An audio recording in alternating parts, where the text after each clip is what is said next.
Welcome to Moody's Mixer. Winning with prostate cancer, no fear necessary.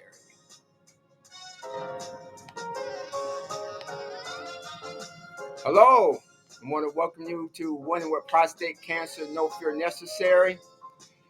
This is a big episode for me today because this is a Friday that I haven't had probably ever in my life like this. Just the feeling of what I'm going through and what's been happening, and it's just been a great week. You probably saw some posts earlier that I was able to spend some great time with my daughter, and we just had a really great week. And so here I am, Friday the 13th, and we always hear Friday the 13th as something negative, especially for us that look at numbers and believe these things about the 13 and bad numbers. You go to some buildings, they don't have a 13th floor. They go right from 12 to 14 because no one wants to stay on the 13th floor. So I'm outside, so you may see me swatting. I'm still here in Playa del Carmen, and actually I'm going back tomorrow. I'm leaving out of here in the morning. But this has been kind of a great week. I was able to celebrate my daughter's 31st birthday, and it's just been great. And I have to admit, it's really been kind of emotional for me. And one of the things is life is flashing behind and in front of me. So I'm having things kind of reminiscing on a lot of things and seeing what's in the future. And so it's, kind of hit me hard really last night. Last night was a little tough. Not bad tough, just, very emotional. And so, hey, I want to move into the new week. and have a good time. So what's been going on? What's going on with my health? I talked about mental things just last week. How things are so mental, and our mental health is important. And I always remember as a not just as an athlete, but just going through life, whenever you do something, it's like it's 80% mental, it's 90% mental. So many things, it's always a high percentage of things that are mental. And I remember, when I was bowling a lot, and it was like, it's 80% mental, it's 90% mental. And when I was younger, I didn't quite understand it. I'm like, wait, this is all physical. I'm running, I'm throwing a ball, or I'm playing basketball or whatever. What does mental have to do with it? And as you start kind of moving up, and how well you're performing, mental does become a part of it, because you have to mentally be prepared to take on what's coming at you. And that's why I spent some time last week just talking about this mental piece, because you know this breakthrough for me is, it is a lot mental, but the mental piece affects my physical piece. And how does all that matter? And the mental piece, a lot of time, comes from our knowledge of understanding what we're about to embark on. And what I found for me, the more I know, the more I understand what I'm about to do, the more confident I am in performing or doing what I need to do. So, knowledge for me takes the pressure away of having the anxiety. And I've always been kind of a high anxiety person. And that's why I've probably always moved at 90 miles an hour. And I'm slowing down. So you guys say, man, you say slow down the last 3 times. Yeah, I'm gonna probably keep saying it, because I have to keep reminding myself. And there's nothing wrong with reminding ourselves of things we need to do, especially if it's changing habits or things that we knew in the past. Sometimes we know something is better or worse, but sometimes the habit, it's hard to stop doing those things. And one of the things on this journey for me was, the foods I ate. You know, how can I go every day, a week, a month, a quarter, a year, and not eat and drink a lot of the things that I've done, for a lot of long times in my life. How can I stop eating pizza and hamburgers, and those are things that I ate. And I say, hey, look, this is good meat, it's all organic, so I should be okay. And in essence, that is true. But where I am, I have to be careful what I put in my body. So I had to kind of tell myself, okay, if I'm only juicing and eating some salads and fruits and veggies all day, every day for the next week, month, year, how am I going to feel? Am I going to miss all these things? And I'm finding out I don't. And that was me learning the understanding that our body only needs nutrition for us to live and perform every day. And what I realized, that food was comforting. And I remember when the term comfort food came up, it was always, milkshakes, cakes, those were considered comfort foods, or, what they would call high calorie or high fat foods. But those were comfort foods to make us feel good. And what I realized on this journey is, most foods are um, comfort foods. We eat a lot of things because it makes us comfortable, makes us feel good. It fills our belly. And when I started really kind of detoxing my body, and I started realizing that my body only needed the nutrition. And I'm not going to get too technical on this episode about um, the foods and the drinks, the juices. And we're going to talk about that later on. As a matter of fact, what we're going to be doing probably in the next quarter is actually doing live, this is what I do for breakfast and how to prepare those things, really take you through these steps of kind of walking through to get your body and your mind kind of prepared to get those things. I need to grab something here. So you got to kind of, I had to get my mind kind of, it's okay not to have these things. And what I realized, it was my stomach that needed to be filled.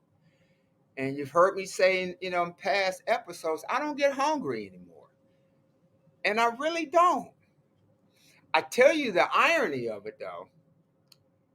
I have to force myself sometimes to eat because I don't get hungry, but I got to eat to get the nutrition in, and it's fruits or vegetables or maybe some extra juice, just so my body needs what it needs. That's what our body needs to perform, and for us, not to be lightheaded and all these other things. So I have to start forcing myself to kind of start eating. And so now the physical piece. So what's the physical piece that's important? And physical and mental kind of go together. But what I started realizing, and I noticed even decades ago, that my family life is very important. And that family life also has that big mental piece. Because if the family life is not right, then, you know, it's hard to kind of perform. You may be sluggish, you can be depressed, and it hurts you physically. You don't eat. You don't, it's a lot of things that happens when our mental state is not right. So this week, being around my daughter and Matt, we just had a ball, and we had some rough goings, in our life, for a decade, maybe even a little longer. But, it's been some times that we had some good times for maybe a couple of months, and then all of a sudden, there's nothing there. And so, how do we kind of get through that piece? And where I am on this journey, what I realize and what's needed for me to continue on and to get to that next level, I need my family. And that's my wife, my daughters, my sons, my brother, my cousins, people who have really poured into me, that I need that support. Not just because I'm dealing with cancer really isn't the issue as it is just for me to perform at my optimal level. And am I willing to face those issues head on? And it's easy to hide behind social media. And I had to realize, a few weeks ago, I'm on social media now from a positive perspective. And I'm actually now starting to enjoy it from a communication and just releasing, my thoughts and communicating.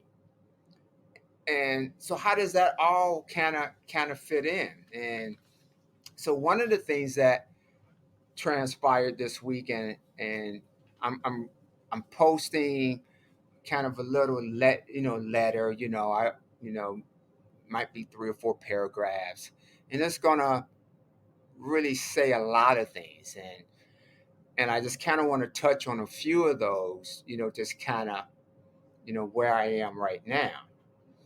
And because, last night I broke down kind of bad, you know.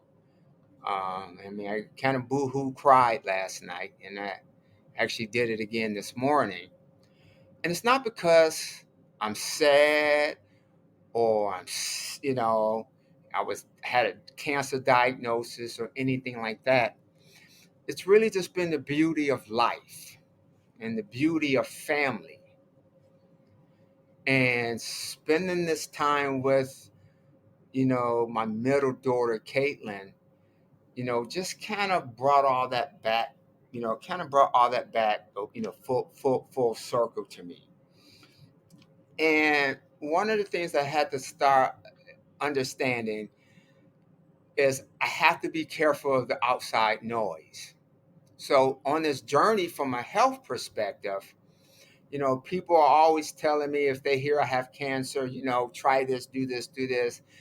And when I hear that, or anybody, when we hear these things, those thoughts or those things that they're telling us are not inherently wrong. It may not be applicable to us individually. And if you heard some of the earlier podcasts, I talk about our physical and mental walk is really individual. We have to know and understand, and that's why the knowledge of where we are and what's happening with our bodies and our mind is so important. And we can't do or take everything that people gives us, even though those statements or those facts are true, they may not be applicable to us. And I always use this example, like I can't eat berries and cucumbers, right now because they're hard on the digestive system. And I need those enzymes to work, you know, the cancer. I need those enzymes to fight the cancer, not to be working, the my stomach and digestive systems and other things that we may do.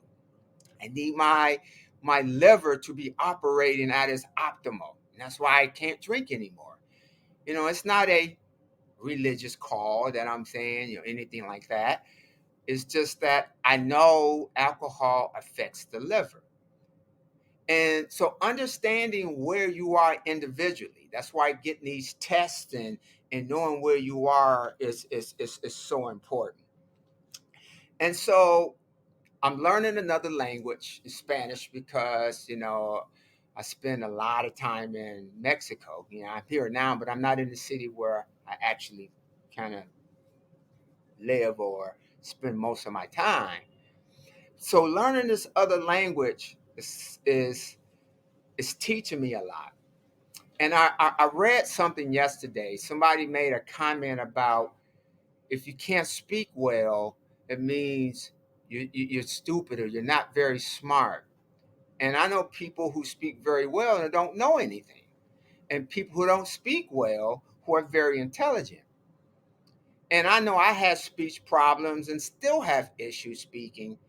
It's just a physical issue, and I had to kind of get past those those phobias. And learning another language now is helping me get through it. It is actually helping me with my English. And health is kind of the same way. And I talked about physics. It's really just math and algebra using letters just to do really simple math, addition and multiplication. And I started finding out on this journey that medical is the same way. Yes, they got all these terms. I might be able to pronounce two of them. Doesn't mean I don't know or understand what they are and what they're supposed to do. So to say I don't know anything about it because I can't pronounce it is ludicrous. But what I started understanding is that, the medical profession has all these words to mean something simple. And we say all the time, Doc, just tell me in layman's term. And I do the same thing in my practice. Just tell it to me in layman's term, Corey. I can tell them, hey, you got to take this depreciation, you take the AGI, your adjusted gross income, subtract your itemized deductions, blase, blase. And this is how you come up with a taxable income. And that's easy for me to say, but it doesn't register if you haven't been trained in that field. So, in simple terms, you make income. What I want to do is show you what deductions you can take to reduce your taxes. It's really just that simple. And so, to be able to break down that, well, you know, for most of us, if you own a house and you paying the mortgage, that interest is a deduction and it reduces your income. Now, the big way to say, oh, it's an itemized deduction, there's a floor, there's a ceiling, it's a phase out, really becomes not important to really understand it, just to make decisions. And so I had to kind of really do a lot of that with my health, because I'm not trained as a doctor. And people would try to disqualify me because I don't have those credentials. But biology, understanding cells, you don't have to. But one of the things that I found this last 6 months that's been very important is I need my support system, and that's my family. And how do you bridge that gap?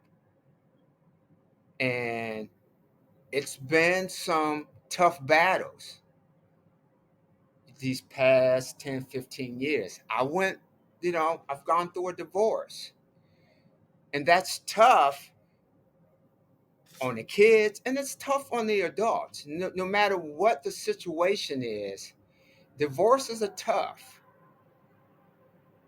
And once you kind of get into it, it's like, man, I don't never want to do that. And I remember people saying, hey, man, I lost my mother. I did a lot of things. I said, but my divorce was the worst thing that happened to me and what it can do to our mental makeup. So now I got to understand to bridge my family to try to say, hey, look, I need you guys. Let's work through these issues. And so I'm not going to go a whole bunch through what I wrote, and it's going to be posted once this hits. But I do want to kind of make some challenges, to us out there from the health perspective. And that's to give yourself, just try something for 40 days. And I know we've always said these New Year's resolutions, we're going to, lose weight, we're going to go to the gym, we gain weight, just work out. And it's very hard to do that because it's the mental piece. The mental piece is to break through and put those things on your calendar. So I posted something for my daughter's birthday a couple of days ago about, in 263 days, she would be a billion seconds old. And if I could get a dollar a second, I would be a billionaire. She would be a billionaire by the time before she's 32. And I started realizing the value of time. And so how we use our time, how I use my time became so important. And that's why I'm such a process internal control junkie, because I'm always trying to maximize my time. And I just started to learn to get a lot more done in the 24 hours. Not because I'm rushing, not because, I'm doing things real quick. It's because I put certain things in place that allows me to move forward without wasting time or effort. In this journey, it's teaching me more and more about this. And I'm going through through through this with things that I do. How much time do I want to spend watching TV? I am a sports fanatic, but probably the past 5 6 years, I watch very little sports now. Doesn't make you bad if you do. It's just about prioritizing what's important. And so my time has just become so important to me that I want to maximize it. And it's not because I had a cancer diagnosis. I think that did bring it to the forefront because that reality that the end is coming, even though we've known it, it's like it's here now. And so I just want to maximize that. And so we're going to be kind of going through some things in the future about how to start maximizing your time. And and just some quick, I'm gonna give you a quick little cheat on that is, when I come home, and if I know I'm going to cook and if I got to bake something, I'm gonna go turn the oven on right now so it's already preheated, because most, if not all, recipes are going to call for a preheated oven. But let's say I go through and I go change my clothes and do all these other things that takes about 10 15 minutes, and then I come turn the oven on, and the only thing I got to do is to cook. I got to wait 10 minutes now. But if I turn that oven on before I start taking my clothes off and the other things I got to do, I save that 10 minutes.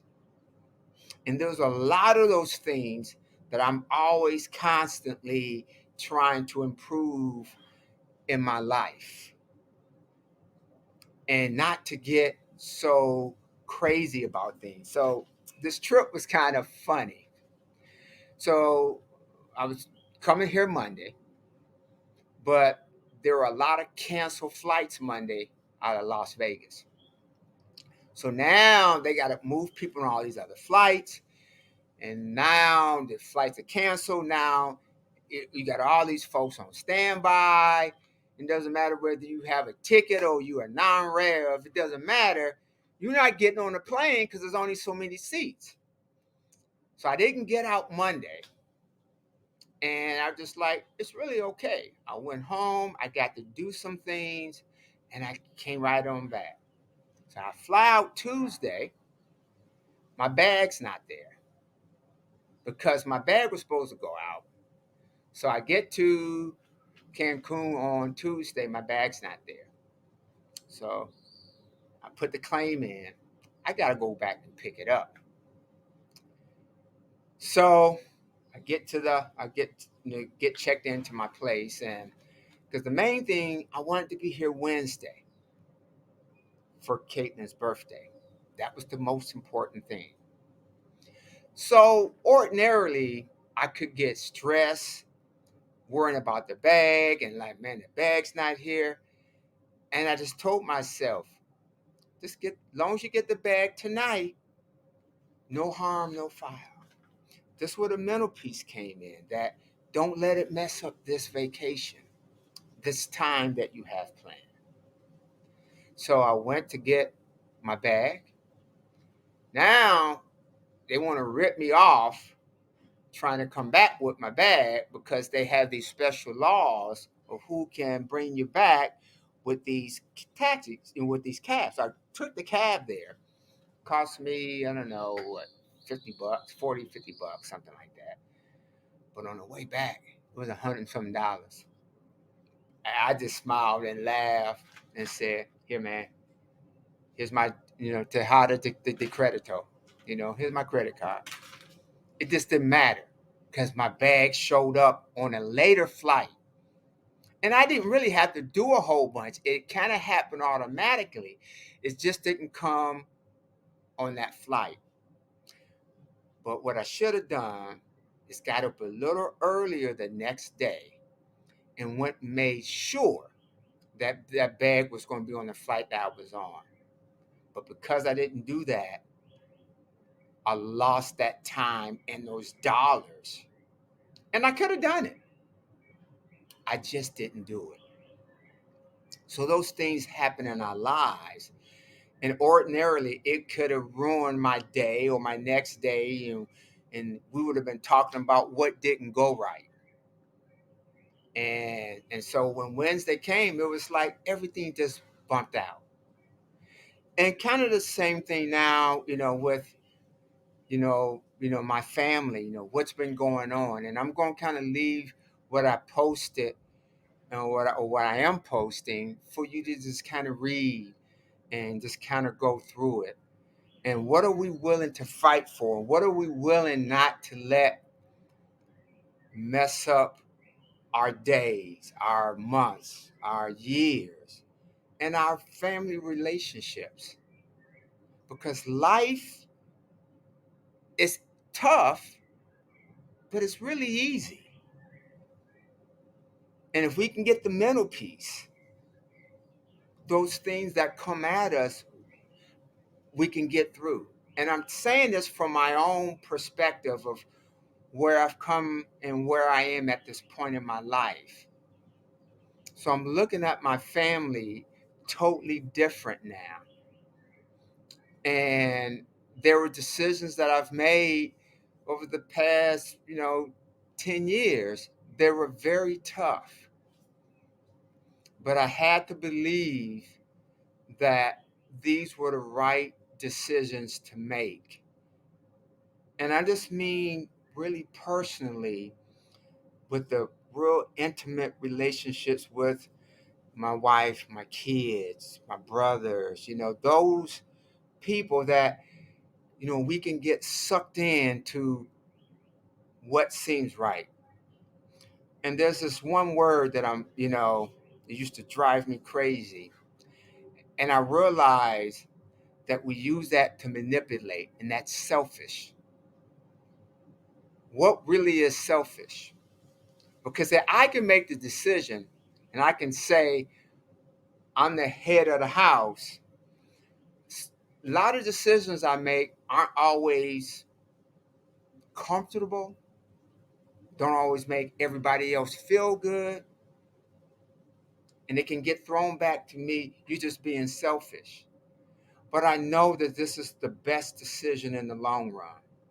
And you're going to hear some more about these stories, you know, later on. I'm going to really peel back this onion. When you get the onions, you cry. And so I'm peeling back the onion of my life now. And maybe that's why I've been so emotional, because the tears can't stop.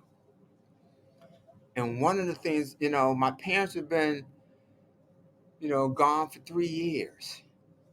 And I've said I hadn't shedded a tear of sadness or remorse or loss. And it's not that I've been trying to be tough and hold it back. It's just that emotion hasn't come over me. And I remember when my mother, I was in the hospital and we were talking. And I said, Mom, I just have no regrets. And we were talking, and we weren't talking about, oh, Mom, I'm sorry about this and all this. We just talked about how great it was to have each other in our lives. And I said, Mom, all the bad stuff that's gone on in my life, I don't have any regrets. Not because not that I don't wish those things didn't happen. It's because I learned from those things. And when I said that to her, she gave me that thumbs up. And now I'm at this place and I'm reconnecting with my family. The emotions are coming out. And they're real emotions of moving forward and happiness and progress, not of sadness. It's not that I wasn't sad that my parents left, but when I talk to them, I think, I believe that they were happy that they knew I was at a place of contentment. And I think they passed that on. You don't have to be sad because I know what they imparted in me. I had to believe what I've imparted in my daughters, that they would come back. And I always remember the scripture says, train up a child in the way they should go, and they should not depart from you. Doesn't mean that you may be estranged for a while. You just got to know that you imparted what you needed to impart with them. And I could not give in because we were not talking, or they were, whatever. It just didn't matter. Sometimes we got to stand firm on what we think is the best. And as the man or the head of whoever I thought or I believe that I'm responsible for, I had to make a lot of unpopular decisions, and I still got to make them. Even this way of treating cancer naturally. And Caitlin and I had a conversation, and I told her last week, I said, I said the years and the days didn't matter because I was at a point in my life that additional time didn't matter because where I am kind of related to God and the the freedom or the contentment I have. If I go tomorrow, it doesn't matter. And so if I went tomorrow, tonight, I feel happy. But I told her last week, I said, I don't want to go. And I didn't want to go even when I was saying that. But there's a different little urgency now. And I said, if I know if I did this, it extends my life because of where we are, I may do it now. And she said, Dad, it's so funny because we were really pissed at you when you said you're not going to do anything. We said you just giving up. And I wasn't. I hadn't given up. I just didn't want all the other things that comes along with doing those other procedures. For me, not saying that they're bad or wrong. And then the emotion started hitting me the last few days. And it's like God was saying, you don't need to do it. You just keep doing what you're doing. And I can only think about, what if I go premature or a day or a year earlier because I didn't do those things? And then he reminded me, but what if you do those things and you can't do those things to really enjoy that additional time? And that's the struggle that I've been dealing with, and kind of the emotion, because the relationships that I'm having with my family now are at a point that I want to start all over again. I don't mean start the relation. I wanted to keep going for another 40 years. But I know that window is short. Not because I had a cancer diagnosis, because that's just the ebb and flow of life. We don't go forever. But to capture those seconds, those minutes, those days, those weeks, those months, those years, those decades, and not to waste our time. And that God is showing me the importance of using that time. And so that's why the emotions have hit me the way that they have. And I'm just thankful that I'm here. And I just challenge you to go on this 40 days and 40 nights. The Bible talks about 40 days and 40 nights and the number 40 so much. That just give yourself 40 days to do a real detoxification of your body, because it goes to your mind and your spirit and that closeness.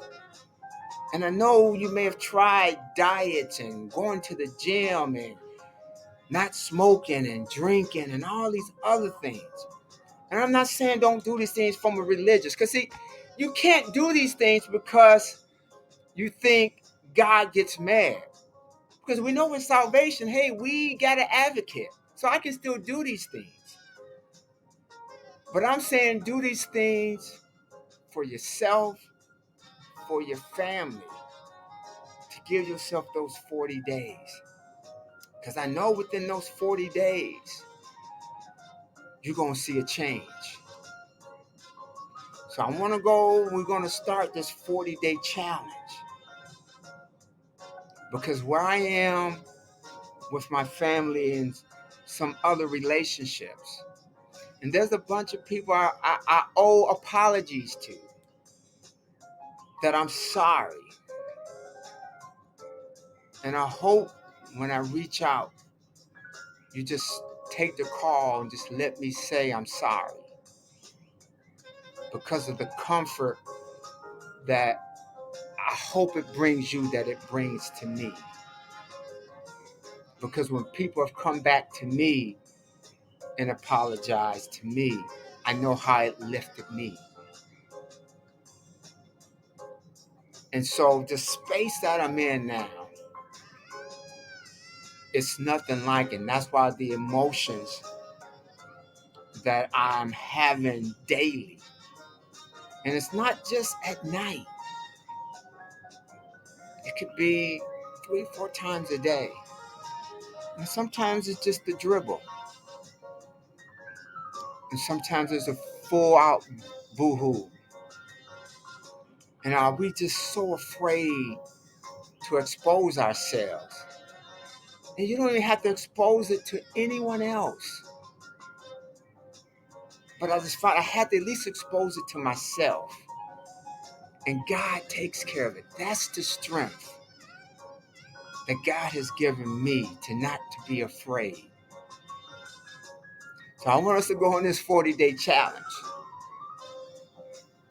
And I'm just going to post this picture of me last night of boo-hoo crying. I don't know what made me take the picture, just to maybe show it. And I know people that are close to me just say I just never show emotions. And it's not because I'm not emotional. I'm just always processing. I'm not trying to be hard or tough. It's just always a bigger picture, or it's not just about me. It's just that I got to do these things. Doesn't matter how I feel and what I'm going through. So let's get this 40-day challenge going on. So what I want to do is start the day one, soon. And I'm going to post the 40-day challenge. And let's see how that goes. So I want to thank you for listening to One About Prostate Cancer, No Fear Necessary. Please check me out on Facebook, Instagram, Spotify. Please go out to my podcast. I got a bunch of stuff out there. And again, I just want to thank you. I love you. God bless. And have a wonderful day.